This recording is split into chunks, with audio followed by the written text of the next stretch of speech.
हनुमान जी का यह अद्भुत किस्सा नहीं सुना होगा। माना जाता है कि महापंडित शिव भक्त रावण युद्ध में अपनी विजय सुनिश्चित करने के लिए त्रिदेवों की जननी माता चंडी दुर्गा का पाठ ब्राह्मणों से करवा रहा था। ब्राह्मणों के पाठ की तैयारी और उनकी सेवा के लिए कई लोग नियुक्त थे।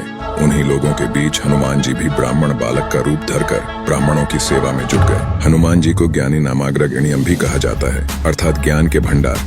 चंडी पाठ करने वाले उन ब्राह्मणों ने प्रसन्न होकर हनुमान जी से वर मांगने को कहा। इस पर हनुमान जी ने विनम्रता पूर्वक कहा, प्रभु यदि आप मेरी सेवा से प्रसन्न हैं, तो आप जिस मंत्र से यज्ञ कर रहे हैं उसका केवल एक अक्षर मेरे कहे अनुसार बदल दीजिए।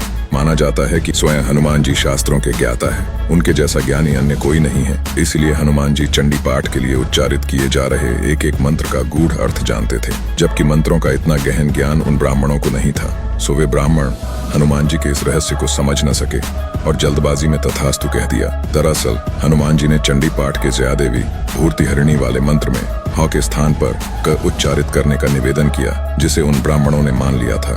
भूर्तिहरिणी का अर्थ होता है प्राणियों की पीड़ा हरने वाली और भूर्तिकृणी का अर्थ हो गया प्राणियों को पीड़ित करने वाली। उच्चारण के इस परिवर्तन मात्र से माता चंडी का पाठ विकृत हो गया, जिससे देवी रुष्ट हो गईं और रावण को अमरता प्रदान करने के स्थान पर उसका सर्वनाश कर दिया। जय बजरंग बली।